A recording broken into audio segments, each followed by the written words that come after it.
Not even that much of a celebratory mood today, but just win, baby. It's your boy Dre, man. One Pride Nation, what up? Lions took a tough loss today. Uh, you can kind of say it was a little bit expected with the litany of injuries that we had on the defense, but still, you thought we'd be able to go ahead and pull this one off with the way our offense have been performing. Our lowest output since week 1 with only 17 points. Um, so yeah, let's really talk about the game. Defensively, you had, of course, you're down your two, or I guess four of your top five starting cornerbacks. And that put us in a position where we had to go heavy base and play a lot of zone. Um, and if you're not getting home fast enough, even if you are getting home fast enough, sometimes they're just going to do quick routes. And against a quarterback like Patrick Mahomes, if he seeing a lot of zone coverage, he's going to be able to pick you apart. They did a lot of misdirection early, a lot of motion, out leveraging us to the edges, and it was a lot of different stuff. But I feel like if we have been able to play man like we're accustomed to, a lot of that would have got bottled up and we'd have had a lot more stops. It seemed like we couldn't really get off the field on defense against them for most of the game. We had a couple stops here and there. Uh, I won't say any real fantasy calls. It was very uneven, though. I say that much. The Kansas City Chiefs didn't get called for a single penalty today, which is kind of crazy. Uh, Real crazy to me, but not going to blame the game on the refs. At the end of the day, we just didn't have enough defensively to make enough stops. And offensively, we left too much out there on the field. I really think the turning point to me in this game was the 4th and 2 that Amon-Ra St. Brown couldn't haul in. Counts as a drop in my book. Even early in the game, the game plan with him was kind of crazy. I think it was almost one point where he had like 4 catches for about 6-7 yards or something ridiculous of that nature. Part of that was because they did a hook and ladder play, and uh, that's whatever. It wasn't as effective as it has been in the past. I don't. Maybe it was because of the pressure and the timing. Uh, didn't get it blocked up as well as we would have liked. But hey, um, not too much to say. It's a game where we didn't get some of our stats that guarantee a victory. So you didn't get a Jahmyr Gibbs and David Montgomery touchdown. Of course, you didn't get the Jahmyr Gibbs, David Montgomery, and Amon-Ra St. Brown touchdown. We don't lose when either both running backs score or all three of them score. We also didn't get a Kirby Joseph pick. So those things that we definitely feel like when those happen, not when we feel like, because when those happen, we win. Um, we got none of that today. I thought Aiden Hutchinson had a good game. Another strip sack for him. I don't know the actual count for him this season because a couple of them got called back because of penalties, but it seemed like he gets at least one every week. But outside of that strip sack, I don't think we got to Patrick Mahomes very, very effectively throughout the game. Like, we moved him out of his spots a couple times, got a little bit of pressure, but we didn't get any other sacks until Al-Qadim Muhammad got one late on that last drive of theirs before the one they ended up taking a knee on. Um, what else was there in the game?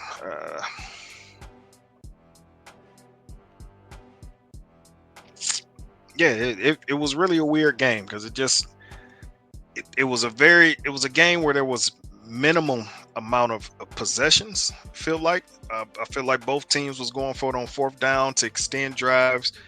We were both holding on to the ball for quite a bit of time. So anytime we had a 3-and-out or we didn't take advantage of our opportunities and score, that gave them that extra little gap. Like I said, to me, what was the real turning point was that 4th down and 2 to Amon-Ra St. Brown, which we should have had. We should have put points up there, and that In the game that we was in, we needed to score as much as we could have. Even Dan Campbell said coming into it, he felt like we needed to score 30, and we was 2 scores short, pretty much. Beautiful play on the first touchdown pass that they took off the board for illegal motion, illegal formation, whatever the hell they call it. I think is a very silly move or rule, rather, that the quarterback has to take a step back off the line of scrimmage, stop, pause, and then go in motion. That I don't think anyone that's a fan of football that's not that in tune like a coach knew that damn rule. It was like, yeah, I don't know because yeah, whatever. Took a touchdown off the board for us, backed us up out of off the goal line, and we had to go ahead and that was on 4th down. So real gutsy play. So we had to go ahead and kick the field goal after that. That set us behind the 8 ball from the beginning. But I thought it was a good play call. Jared Goff muscled his way on in there. He had that play, and then he had one later on where he scrambled. He ran hard on that one as well. So I don't have any bad thoughts about the offense per se. It was just a game where I don't think we scored enough. Didn't take advantage of all of our opportunities. Uh, had too many 3-and-outs, too many punts or turnover on down, and they didn't.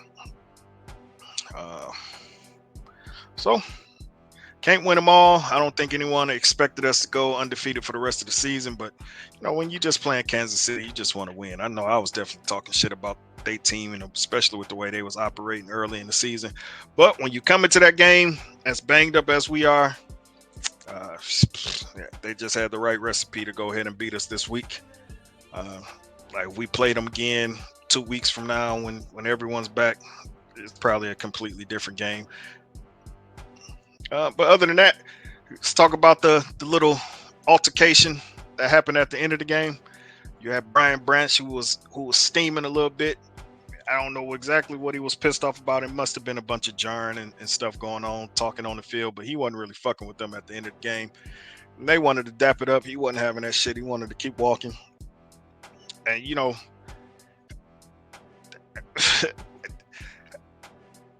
my thing is this: like, if you are going to antagonize someone and instigate, I don't like you get what you get. I know they're professionals and everything else, but bro, if you see I ain't really trying to do that, man, go dap up somebody else. Don't be trying to smile and play in my motherfucking face.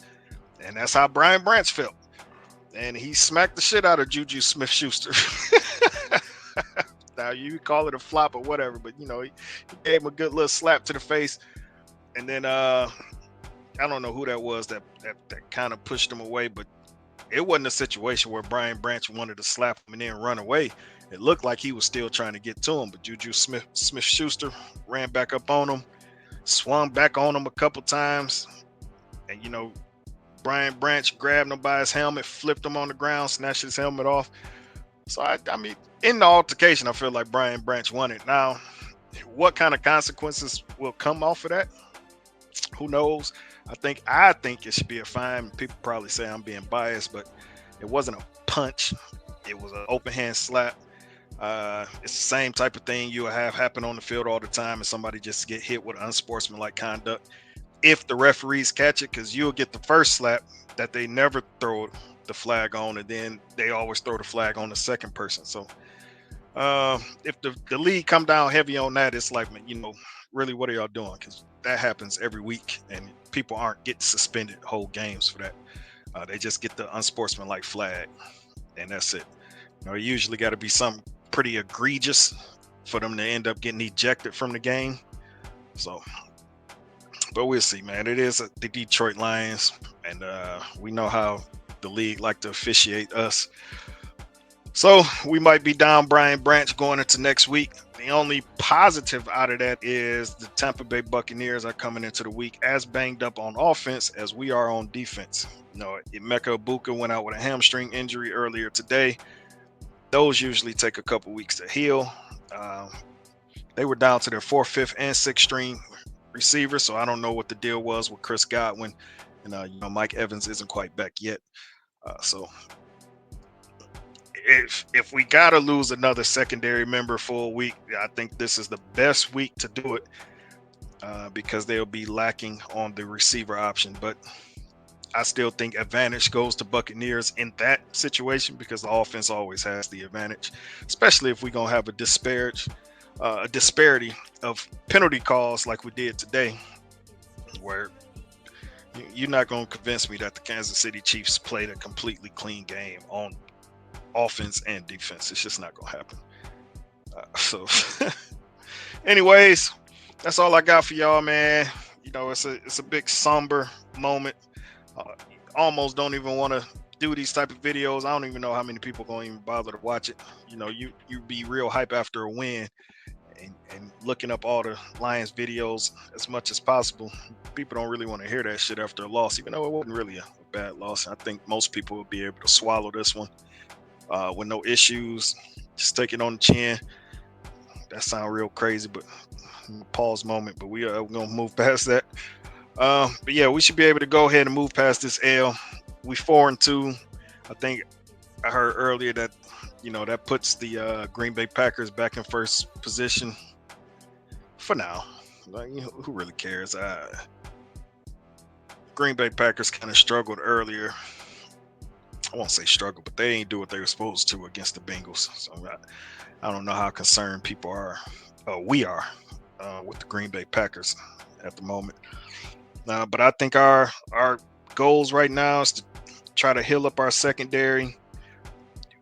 Got to stay healthy. Like, it's one thing we know, especially from last year, is like we can weather some injuries, but we have to be healthy at the end of the year. So I hope the team is managing everybody injuries properly. I don't think Kirby Joseph should have played today. He was limping around a lot. I think he still ended up finishing the game, but I don't know how much of a liability he actually was on defense and in coverage. I'm just speculating here. I don't really know, but he definitely was not himself. So I probably would have set him and just kept branching whoever the backup safety is. I can't even think of his name right now, but that's all I got for y'all. I ain't about to wrap y'all ear off too much. Not overreacting to this, just is what it is. On to next week. Got Tampa Bay on Monday night, but y'all know the vibes, man. It's just win, baby. Didn't get it done this week, but we be right back at it next week. Till then,